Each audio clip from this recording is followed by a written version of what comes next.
My name's Rob Fenstermacher, and I'm the CEO and president of Cultural Vistas. I'm also honored to also say that I am a Robert Bosch Foundation alum, as well as a Cultural Vistas alum. So on the special occasion launching this, I feel like I'm wearing many hats this evening, and it's exciting to be here. We're really excited to bring together so many different groups of alumni from the various programs that we administer. We're really excited that we're going to be launching this new alumni network and having you all here to start with this discussion this evening as we give you some of the ideas that we're planning on doing with the network. For those of you watching online, we want to be sure that you're also involved in the discussion. It's not just for the folks who are here in the room. You can be following the conversation via Twitter using @CulturalVistas and the hashtag #ExchangeAlumni. So hopefully you can send in questions. Later when we get to the discussion, you can, we'll be reading out some of those and trying to bring those into the discussion. So I'm going to give you a little background first about how we got to this evening, and then we're going to move on to a panel discussion with 3 of our illustrious alumni who are going to give a sense of how their experiences on our programs influence them and have a little discussion with them, and then bring all of you into that as well.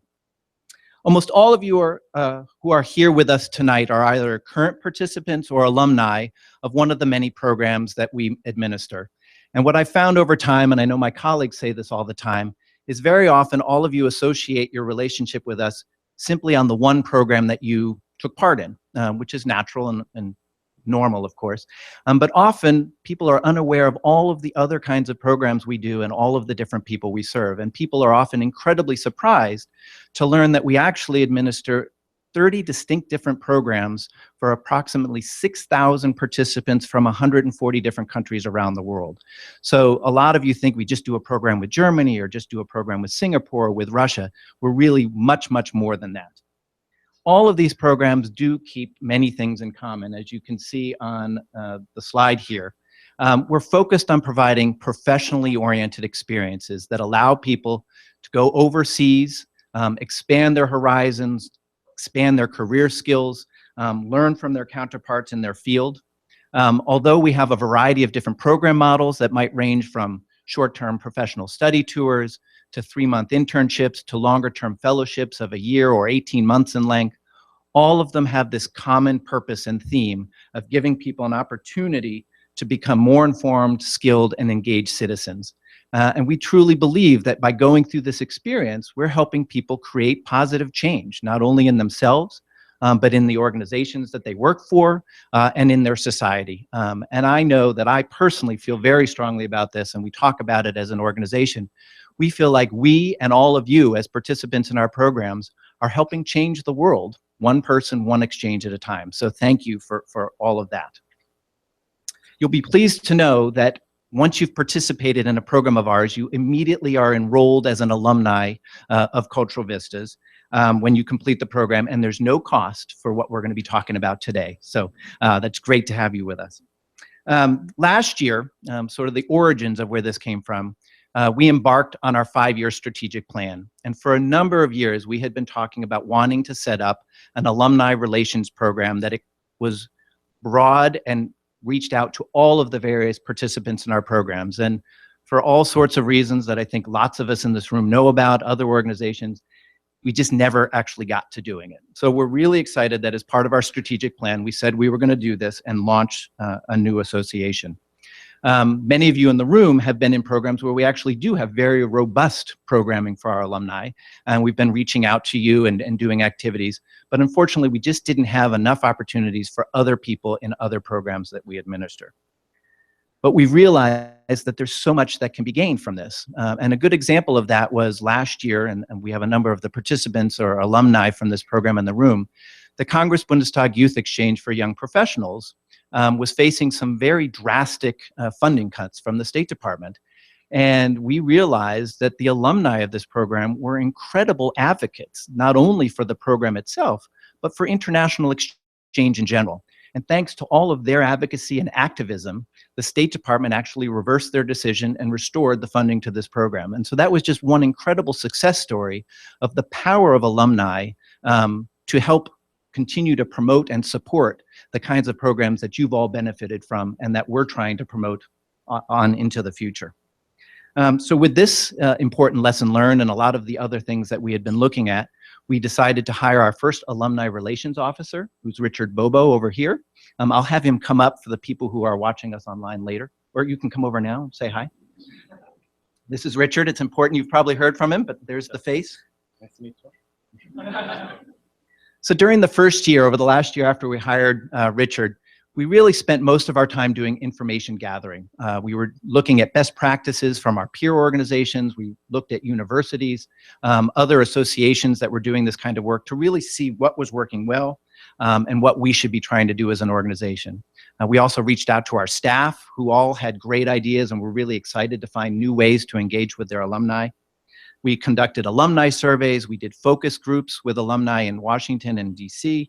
And we did a number already of in-person and virtual events to kind of test the waters and see what kinds of activities were of interest and worked well with our alumni. And so tonight, this really marks the official launch of the Cultural Vistas Alumni Network after all of this work of the past year.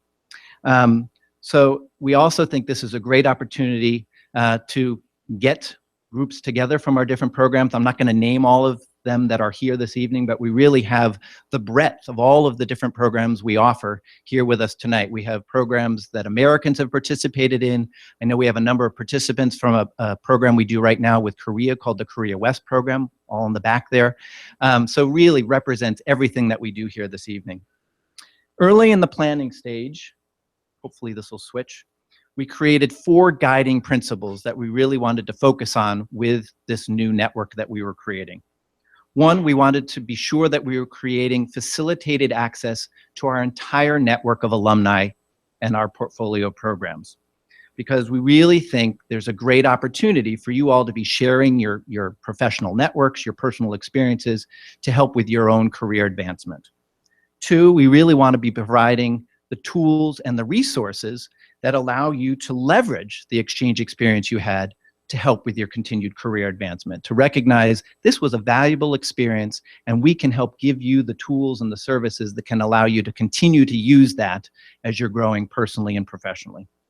Third, we want to be sure we're doing a lot of in-person and virtual encounters that give you the opportunity to learn about things, interact with the other alumni in our programs, and build. I think this is the most important thing. We find a lot of people go on an exchange program and it ends when you get home, back to your home country. And we want to ensure that the exchange experience continues for your entire life. And hopefully we can help play a role with this network in that process.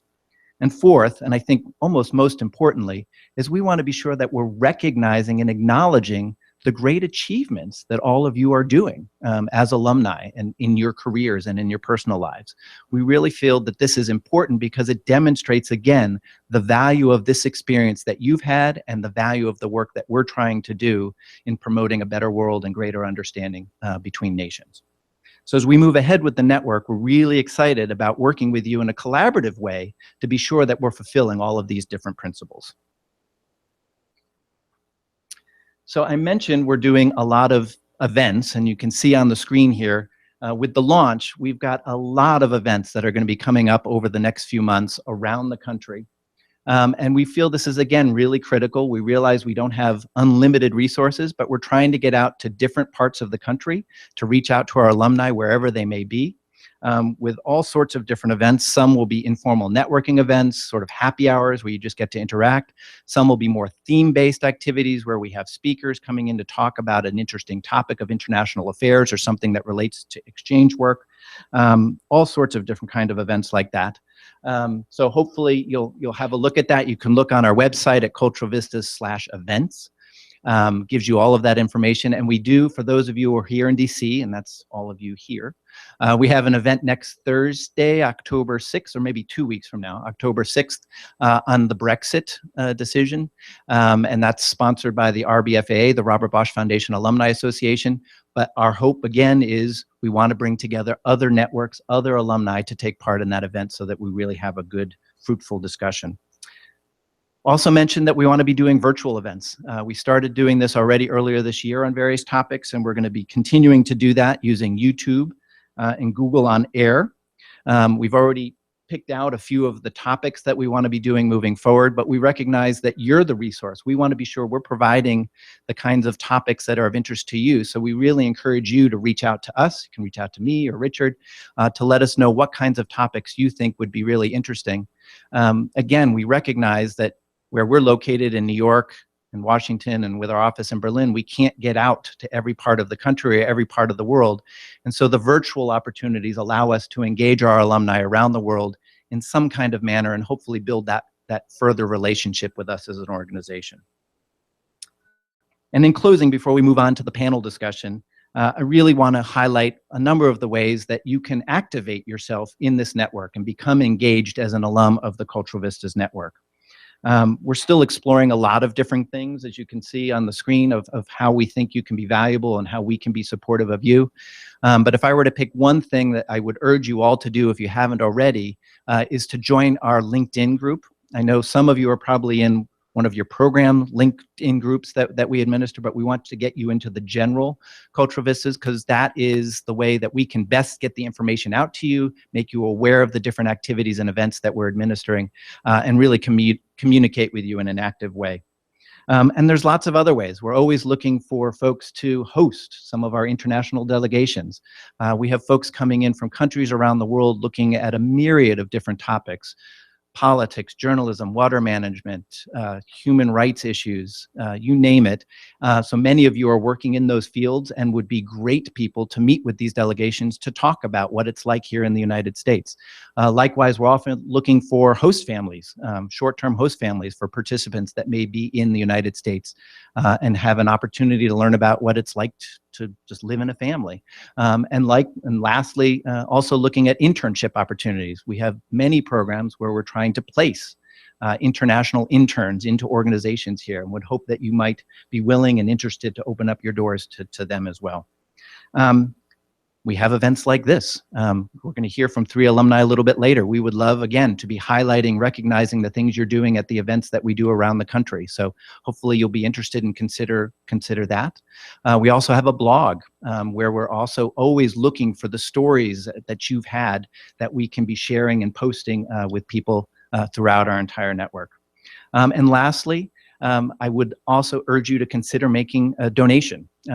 All of you had an incredible opportunity to go on an exchange experience, and we're constantly trying to develop new opportunities, trying to focus on new target groups that may not have the economic means to participate in these kinds of programs. And so would hope you would think about giving a donation that will help us give others that same life-changing opportunity that all of you have had, and why you're here this evening. So with that, again, just want to thank everybody who has helped us over the last year to get us to this point, that has helped give us all the feedback, who participated in all the alumni focus groups, who did the surveys. There's a few special alumni who I'd like to recognize by name: Bradley Shingleton and Nancy Mansilla. We've created an alumni council, which you'll all be hearing about soon, but they're going to be our co-chairs for that. Chris Engel, Tim Hernquist, Rachel Manis, John Yahiran, and Jennifer Huffman have all been really engaged alumni helping us. So again, I want to thank all of them. And of course, our speakers, who we'll hear from in just a minute. With that, we need to pass out very, very quickly. I would like to make a toast to the launch of the Cultural Vistas Alumni Network. So hopefully the colleagues can get all that spread out.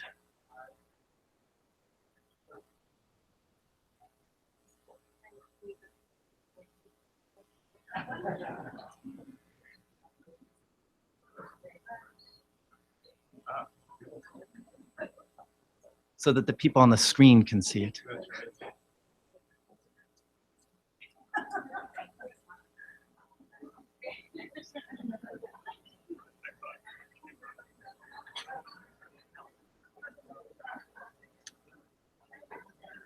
So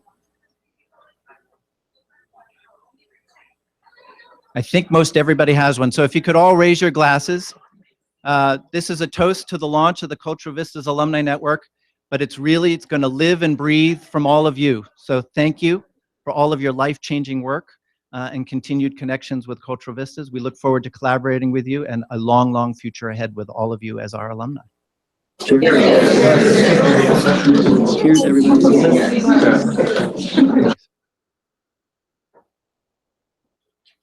So I think we're going to do a quick shift to get our 2 minutes. Stay still. We're gonna.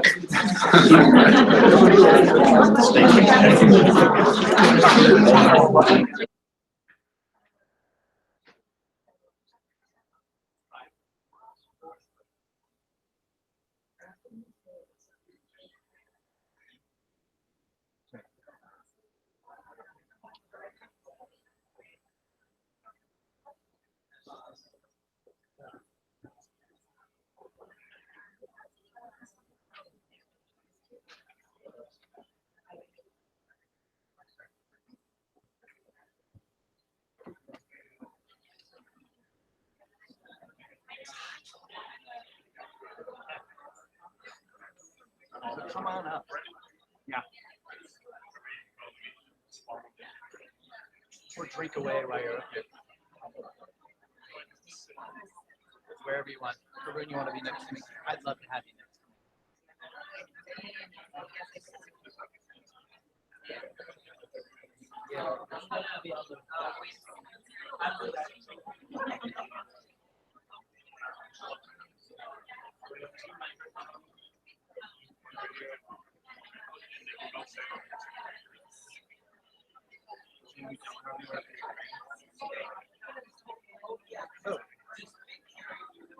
Is on.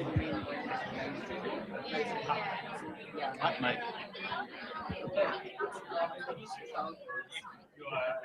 Okay, everybody. I think we're set up, ready to go. Attention, attention. So as I mentioned, we're really excited that we have 3 of our illustrious alumni with us this evening to have a little more of a discussion about the experiences they had while they were on the program and how it's impacted their lives and how they're continuing to stay engaged, how they're utilizing that experience that they did, whether it was 2 years ago, 20 years ago, 30 years ago, in their career and in their personal lives. In no particular order, I'm just going to do a quick introduction of the 3 that we have up here on the stage. To my right is Karoun Demirjian. She's a reporter for the Washington Post who covers defense and foreign policy. And she previously served as a correspondent based in the Post Bureau in Moscow. She also has reported for the Las Vegas Sun, the Associated Press in Jerusalem, the Chicago Tribune, the Congressional Quarterly, and has also worked at NPR. So really a great career in journalism. She holds a bachelor's in history from the Harvard University and a master's in international law from the Fletcher School of Law and Diplomacy. And Karoun, we have a number of other alumni here too. She's an alum of the Alfa Fellowship Program, which is a program that we administer for leaders to spend a year doing professional assignments over in Russia. We also send not only just American fellows, but British and German fellows as well. And Karoun participated in the program 2 years ago, right? In 2014? Yeah. Right. So thank you, Karoun, for being with us. To Karoun's right is Trooper Sanders. Trooper is the founder of Wise Whisper, which is a boutique policy and program development practice that provides help to innovative companies and initiatives addressing social challenges. Previously, Trooper worked for the White House in a variety of different capacities as a policy role in the Obama administration and the Clinton-Gore administrations. Also served as a senior official with the Clinton Foundation. He is a graduate from University of Michigan and the London School of Economics, and he participated in the Robert Bosch Foundation Fellowship Program in 2002-2003, which is a year-long program. We got a lot of Bosch fellows here tonight. This isn't a competition, not a competition. Or if you want it to be a competition. So again, Trooper, glad you could be with us this evening. And last but not least, we have Chris Wolz, who's the president and CEO of Forum One, which is an organization that provides consulting services. Chris really brings 15 years of advising clients on developing and implementing online services to companies to accelerate their impact and help solve global problems. And we had a great discussion earlier, really done a lot in that field. He's a graduate of the University of Wisconsin-Madison and a master's in public policy from the Kennedy School of Government at Harvard. And Chris participated in our oldest program, which is IAESTE, which is an acronym, and I'm not going to give you the long word for it. I know we've got a lot of folks here, but the quick summary of it is it's a program that is basically a STEM exchange program with about 90 countries around the world, giving individuals that incredible opportunity to go overseas in engineering, tech fields, etc. And Chris was on that program in 1982 and spent his time in Finland. So we've got a lot of different areas covered here this evening. So again, welcome to you, Chris. Thanks for being with us. So I'm going to start off with just a few questions and then open it up to discussion with everybody who's here and also everybody online. Again, please send in any questions you have. And the first question really goes to all of you. I'd love for you to give us a sense, how have you positioned the exchange experience you had, wherever it was, whatever country it was, whenever it was, into your career? How have you, what was the impact it had for you? How have you continued to utilize it as you've developed your career? So maybe, yeah. Hi. Okay, so I guess I will have a multi-part answer to that. To start out with, for me, the Alfa experience and the timing of it was incredibly pivotal in my career because I had worked in journalism for about 10 years, maybe not quite, when I came to Alfa. Most of the time domestically, covering domestic policy or local reporting and what have you. I'd done one overseas stint, but not for very long. And really wanted to get back to doing foreign policy reporting. And so Alfa ended up being kind of the pivot to both get to a bigger paper, to get to have that international aspect on my resume. And now I cover defense and foreign policy for the Post. So it was just kind of a springboard that never would have happened but for the Alfa intermediary transition, basically. Because of that, and also just because of the timing, I mean, I couldn't have asked to have been in Russia at a better point. It's like the first time that the world kind of woke up in a generation to this part of the world existing and mattering and being fairly pivotal. And even though I was expecting to stay on in Russia for a while, the Post had hired me to stay on a contract in Moscow for the foreseeable future. But through a random series of twists, I ended up getting a full-time job to come back here. And weirdly, again, Russia all of a sudden really matters in the US elections and in our political processes and planning. And, you know, I cover this issue both in the political sphere and mostly on Capitol Hill. So having that expertise is very unique and very valuable. And I get turned to for these sorts of things. And it also helps, even though now that I'm in the States and not physically in Russia, thinking of story ideas that are a little bit off the beaten path, and that's your bread and butter as a journalist is, you know, yes, being on top of the news and getting scoops, but also thinking of things that other people aren't seeing and ways of approaching stories that make people think. Can maybe go to Chris, because Karoun, as you heard, did this a little more mid-career after you had been working for a while. And Chris, your experience was while you were doing your undergraduate degree, so kind of go the opposite side. I was almost in my last year of studying civil and environmental engineering and wondering what I was going to do the coming summer. And I saw a poster on the wall for this IAESTE summer exchange program and applied and thought nothing of it, you know, and kind of put it out of my mind. And a couple months later was invited to take a position with the Department of Public Works in Helsinki, Finland for the summer, which was kind of mind-blowing for me. I'd never been out at the time, I'd never been out of the country. My family hadn't traveled much, and so it was quite a unique experience for me. So I learned actually some very interesting technical engineering things through the job. They did a good job of keeping me busy. Got my hands very dirty with Helsinki's wastewater treatment products, but also learned how to work and how to succeed and how to communicate in a kind of a cross-cultural setting, the nuances and subtleties of working in different cultures and different languages. And with the Finns, there's a lot of nuance. And it served me well. A year after I returned home, I applied to and joined the Peace Corps. Ended up spending 4 years in Nepal doing engineering work there. Met my wife. So I can trace a lot of my family progress to my experience as an IAESTE intern. And my later career work also has dealt with, in different ways, with international developments and international affairs. And I think my what I started to learn with IAESTE was how to be successful, how to work with people, different cultural contexts has served me very well throughout. Can I ask you a quick follow-up question? As I mentioned, this program is specifically focused on more scientific, technical fields. When you participated, and I guess we still have this issue today, and not a lot of students in that field, in those fields, go on exchange programs. It's often social sciences and journalism and public, all important fields, but it's not necessarily the STEM fields. Did you feel somewhat unique at the time? Did it set you apart from a lot of your other students and colleagues?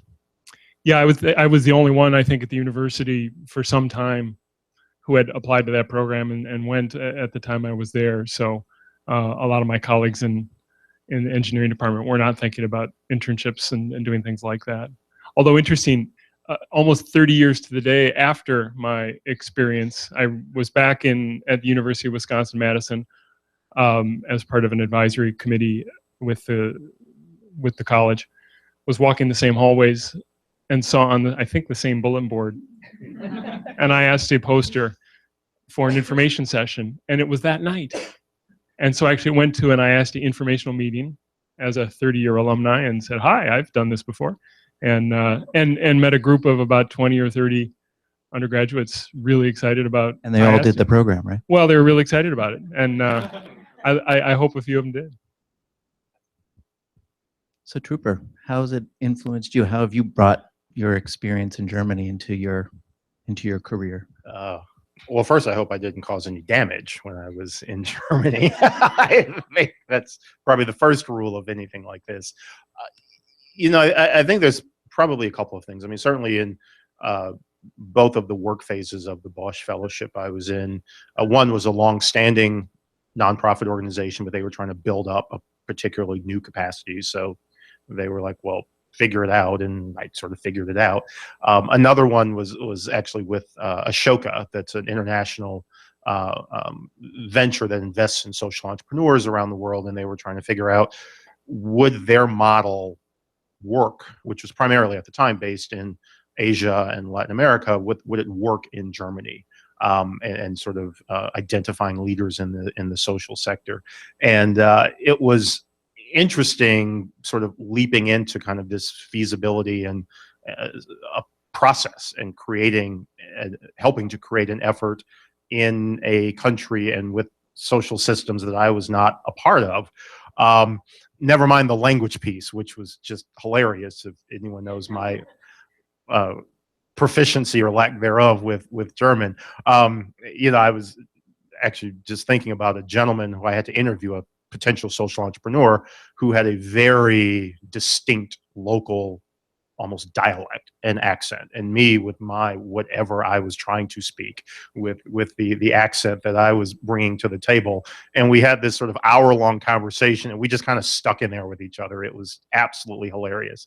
But I think a lot out of that is really just diving into things, and you sort of figure it out. And, of course, you can't just spend a year or 6 months or however long in different communities or different cultures or different countries and say you're an expert, but you sort of develop a sense of here are the guideposts.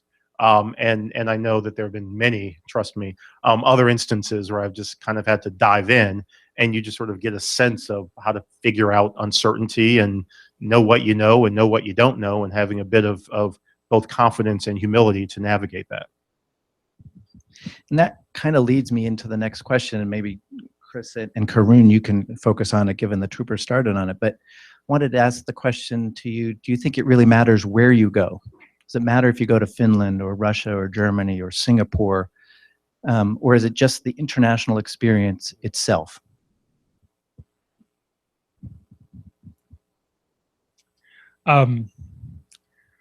I think just going to a different context, different culture, different situation where different languages are spoken, where you start to realize that you've got filters, you've got biases and perceptions that are different, not better, not worse, just different from other parts of the world. I think anywhere you go, you're well served by that. I also think going to a place that's even more exotic and more different and maybe more difficult is a good growth experience. I never would have picked going to Finland, and it's not exactly a hardship place to go. It's a wonderful country. I had a great time, a wonderful experience there. But I think I'd encourage people thinking to do this to go to someplace that's quite different from what you've experienced before. Yeah, sorry. I partially agree, I guess, and partially I'm going to answer both ways, which is not fair, I know. But right, You're a journalist. You have to be I don't have fair, opinions. I'm non-biased. completely right. In a way, it kind of depends on where you are, right? If it's your first time getting out of the States, I don't think it matters that much where you go. The idea of going and putting yourself in an environment, exactly like Chris was saying, that isn't you, that makes you get outside of your comfort zone and listen to everything around you and adapt and understand there's other ways of seeing the world and everything in it is really, really important. But to some extent, I do think it depends. You know, I think it depends on what you want to do, right? Like, I mean, there's certain parts of the world where if you're in development, it doesn't make that much sense to go to France. Like if you're in journalism, it doesn't make that much sense, I guess, to go to the Bahamas, you know? And like, you want to be like where things are happening that you care about, because then that will challenge you more, require more of your time and emotional energy and passion. And all of that really matters, especially if you're going to do something and really actually challenge yourself to change through that experience, because you know, those environments keep you going. And you can't always plan that. I mean, I actually came to Alfa, asking to go to Alfa a year before I got to go because of a bunch of random personal stuff that happened.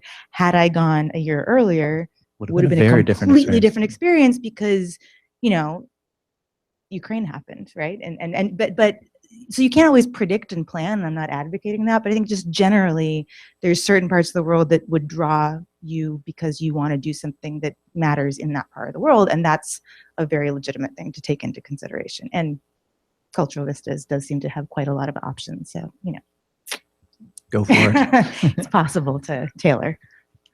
Trooper, do you want to add anything? You know,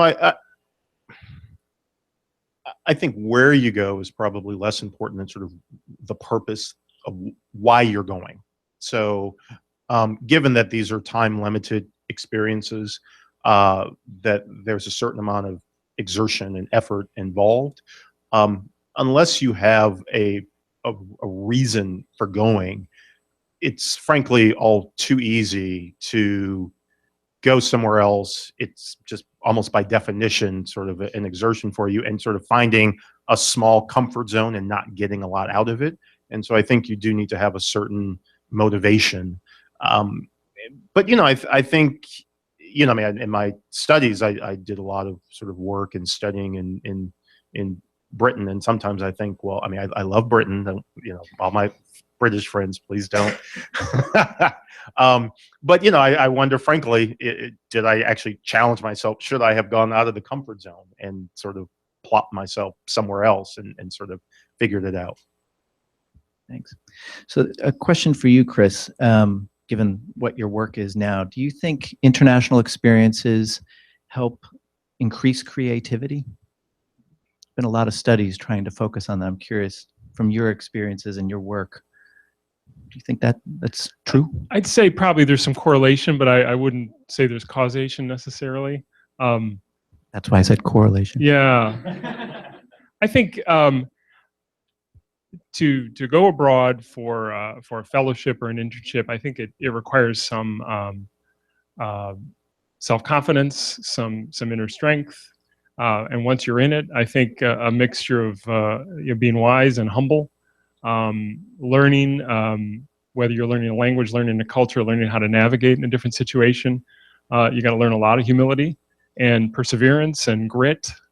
And I think people who choose to do that, those are all, I think, things that can correlate with people who have strong creative abilities. So I think there's some nice relationship there. And I think the people who will choose to undergo kind of difficult experiences are folks who are willing to take risks and be vulnerable, which I think are key parts of creativity.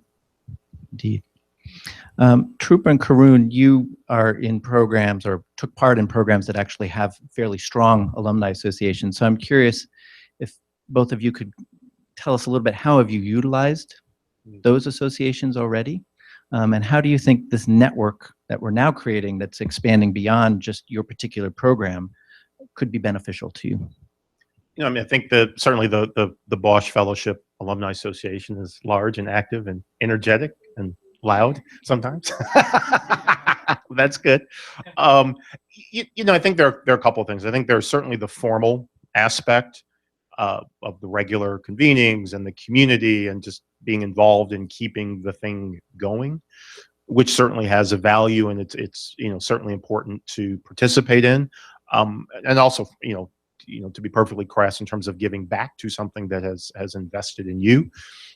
But I have a feeling that a lot of it comes through the informal process, and you sort of stumble into someone who just happened to have participated in a particular program, and you just have an affinity and a connection, and it could be something completely outside of the formal alumni events and efforts. You know, I mean, I was a newbie, so to speak, when I was in the Obama administration. I was not on the Obama campaign. I was sort of, you know, fish out of water in a new White House.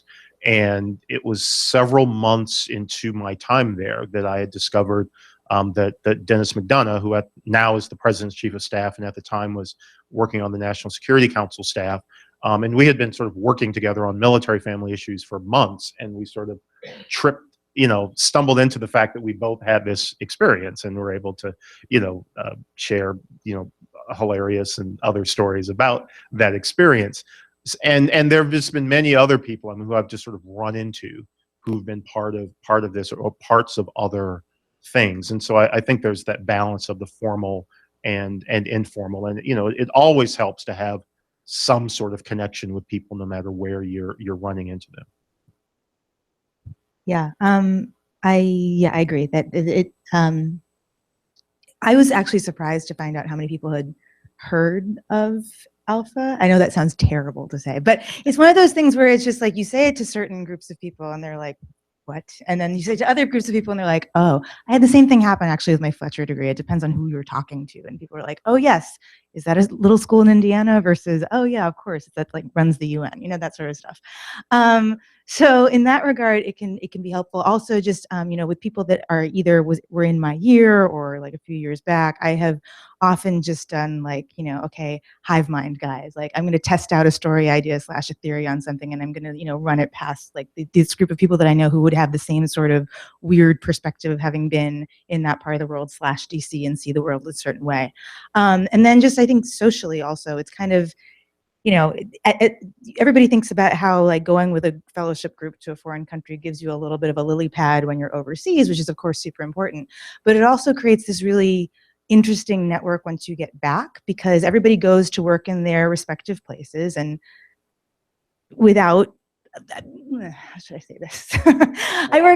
I know we're on the record. There's a camera running. I can tell we're on the record. Anyway, but you still have this sort of like weird hybrid thing that you have in common, right, with people that have come back. So God bless everybody that I work with on Capitol Hill. They are all wonderful, passionate people, but I am not of Capitol Hill culture exclusively, right? But I have friends that work in these other areas that also know similar people, and it's just like your world expands beyond your zone that you come back to through these people that you wouldn't have been friends with otherwise, but you are. And so all of a sudden it's this like lovely scattered chaos spider web graph thing that's just great. And it's difficult to explain how you become friends with people, but it's very fast and lovely. And we're making that even bigger with this network to get beyond just that.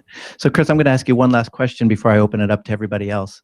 How do you think you and the other alumni who are here and who are watching and who hopefully will be learning about the network, how do you think you can best leverage this, and make it beneficial to you?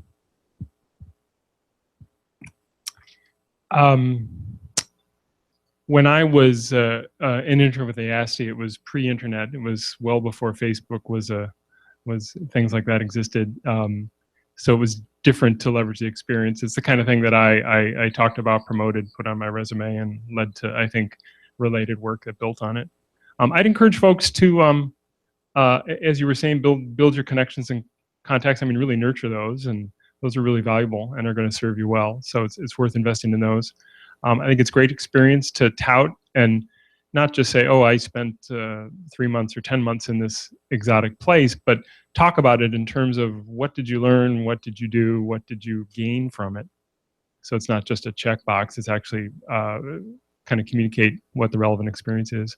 And with this alumni network, I'll plug your alumni network. I think that's something that people could tap into before and after doing an exchange. Great. So with that, I want to open it up to everybody here. And again, I think we may get some questions from online. What questions do you have for our panel?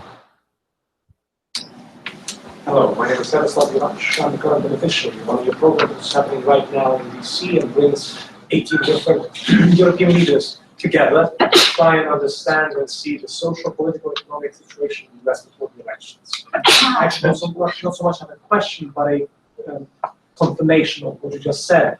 As a 16-year-old who finished his school in Ukraine, I went to Warsaw, which proved to be very much like going to Britain from US. And then I went to India, one of the programs which were available to me, and it opened up my horizons immensely.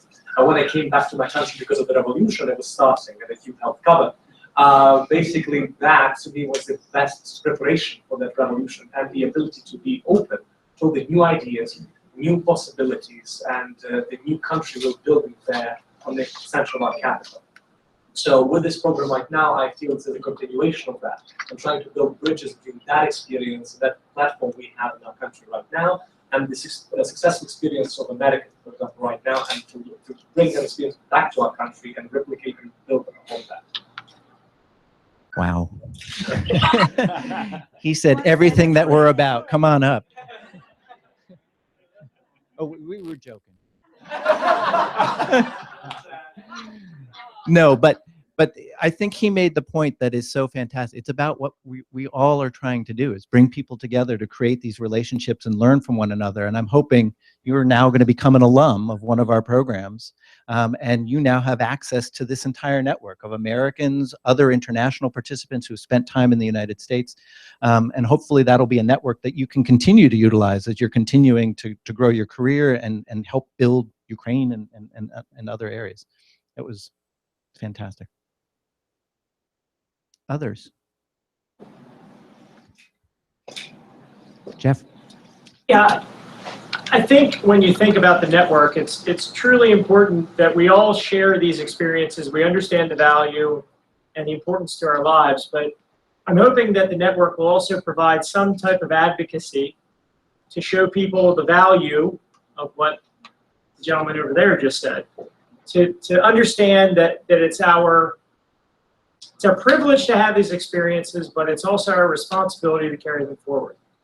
And I think that you're going to get people excited, I hope, to welcome them to the network and also share those experiences with people that don't get to have those experiences for various reasons, whether it's economic or socioeconomic. So I'm hoping that's a part of the network, that you can bring more people in because they're excited about that advocacy to people that normally wouldn't have those types of experiences. I think that's a great point. I mean, I think it's not only advocacy, related to government, as I mentioned earlier, whether it's funding cuts and things like that, where of course we need all of your help to continue to get funding for these kind of programs. But I think it is that overall aspect of getting more people to understand the value of this. I mean, I've done so many different exchange experiences, and I continue to come back and meet with friends who still say, I don't, why are you doing that? I don't get it. And I think we get it. It's once you've done it, you really understand the impact and the change it can have on you and on others. And I agree with you 100%. It's our responsibility to be sharing that with others. And, it's changed us and it's impacted us, but hopefully we can also be educating others from this experience and trying to get them on it. I mean, I think especially all of us in this room and who are listening, I mean, I think we recognize it's a global world and we're interconnected, and it's only through these experiences that we can work closer together with other countries and nationalities, but that we can also solve the challenges that are facing, different countries and the world in general. And sorry, just a note in that. I think part of that, because I'm probably the least qualified person to comment on advocacy because I've never, really been worked in that field. But I think part of it is, especially in this city, is realizing how much this sort of thing can contribute to your not just life, but professional life. I think people in DC worry sometimes about getting off the track, you know, because everybody comes here to build themselves and to make it. And it's not a city of, you know, you just kind of go through experiences because they're there and they're cool and that's what your friends who have always been here do. But everyone kind of comes to the city with a purpose. And it's sometimes difficult, I think, for a lot of people to be like, you know what, I'm going to take time off to go this way and do the thing that is maybe not traditional and worry about like getting off the track as a result. And I don't know, I've had enough fits and starts that it wasn't a big concern for me, but I found that that's something that people always are like, you know, wait, hold on, why would you take a year off to go do that? Isn't that going to mess up your trajectory? And I mean, no, not really. It actually can make it more interesting, more productive, more successful even to just do that. And having that sort of, you know, ability to kind of take what comes, I think is reinforced when you go overseas, obviously, because of things that Trooper and Chris were just talking about a minute ago too, about humility of experience and opening yourself up to that sort of thing. But that's particularly, I think, a thing in the city. Other questions? Other questions, thoughts? Dan. Yeah, I'm just going to make a point too. I'm the current National Secretary of IAESTE United States, the program that Chris was a part of. And while the presentation recognized that the state of New York recognized us as an organization in 1963, we were actually founded in 1950. So we are even older than that.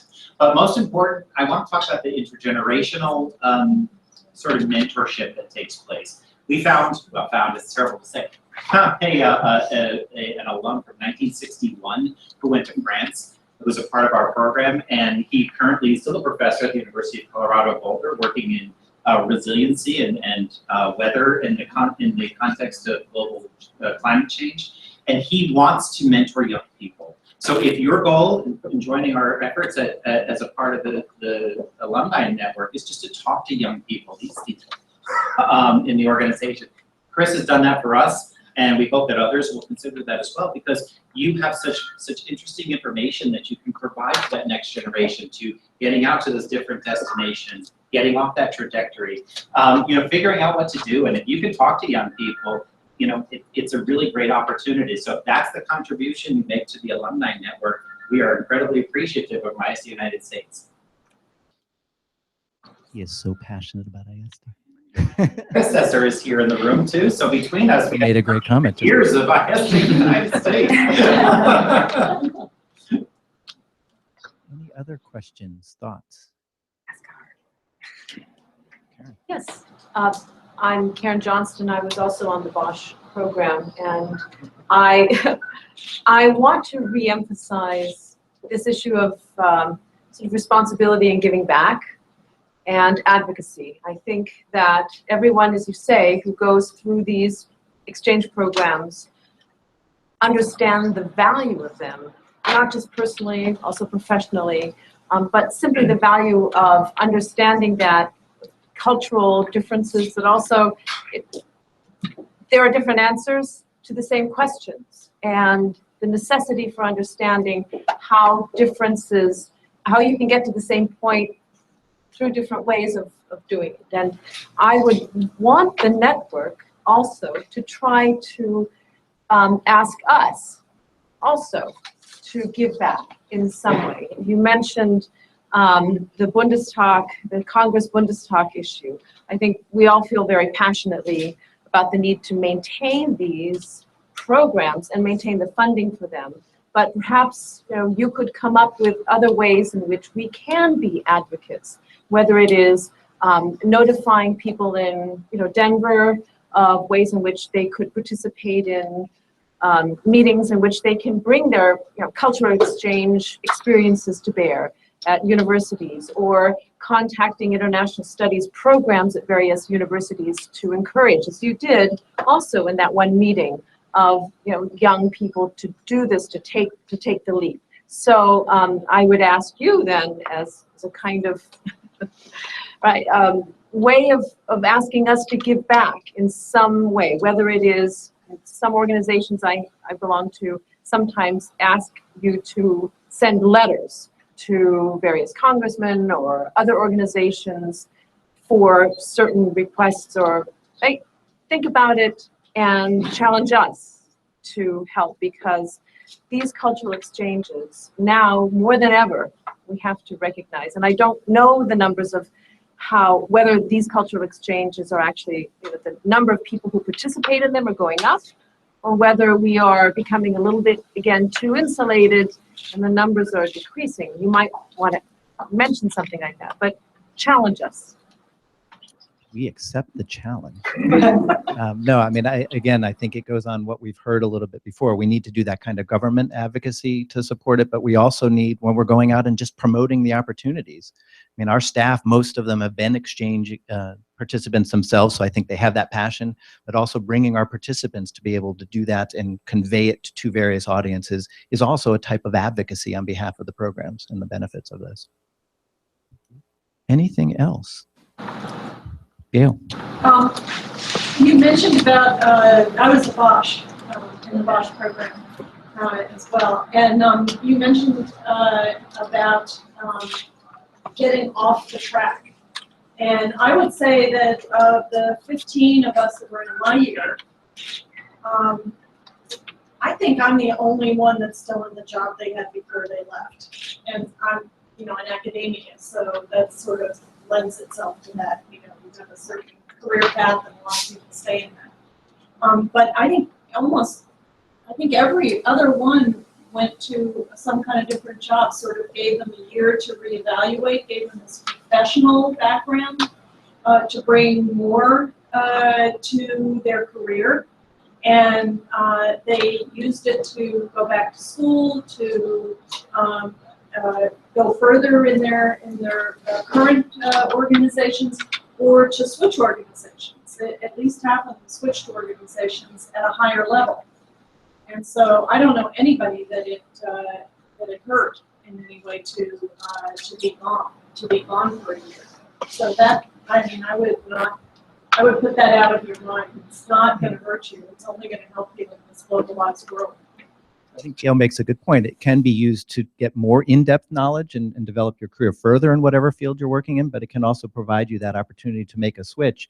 And that goes to a lot of the comments that you made about those broader skills, that soft skills, that regardless of what your professional or career field is, you can utilize that and it can be beneficial to you as you continue to advance in your career. So I think we're running out of time because we want to continue to network a little bit. So I want to thank our panelists for all of your insights and feedback. I want to thank all of you for being with us this evening to launch this. I think, as everybody said here, this is not something we can do alone as an organization. It really lives and breathes from all of you as well. We really want to do this as a collaborative effort. We're still at the beginning stages, so we're continuing to look for feedback and ideas from you. But I think we've got a great start here to create a new community that's broader and inclusive of all of our different programs and all of the diversity that we represent as an organization. And I'm really excited to see where this takes us in the months and years ahead. Before we end, I do want to give some special recognition to I'm hiding here, to an alum of one of our programs and a colleague whose sadly last evening of working with Cultural Vistas is tonight. Many of you have worked with her over the past 2 years, and we're very sad that we're going to be losing her, but I want to call her up. It's Laura Brower-Haygood, who's our Director of Philanthropy.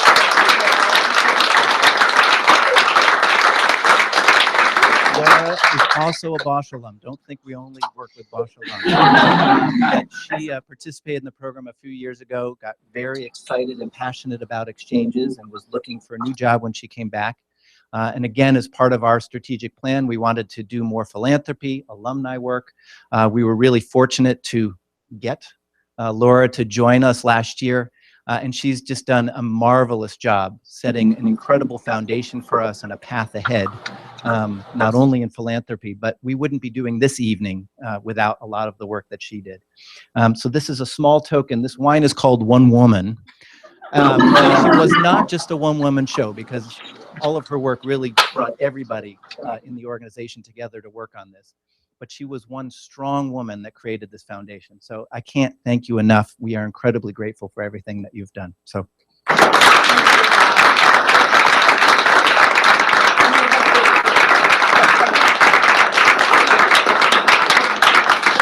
So again, thank you everybody for being with us tonight. For those of you here in DC, I hope you'll stay, mingle, network, try and reach out to folks you don't know in a different program. That's the point of this network. For those of you online, I hope we'll see you at a future event. And again, thank you all for joining us. Thanks to the three of you.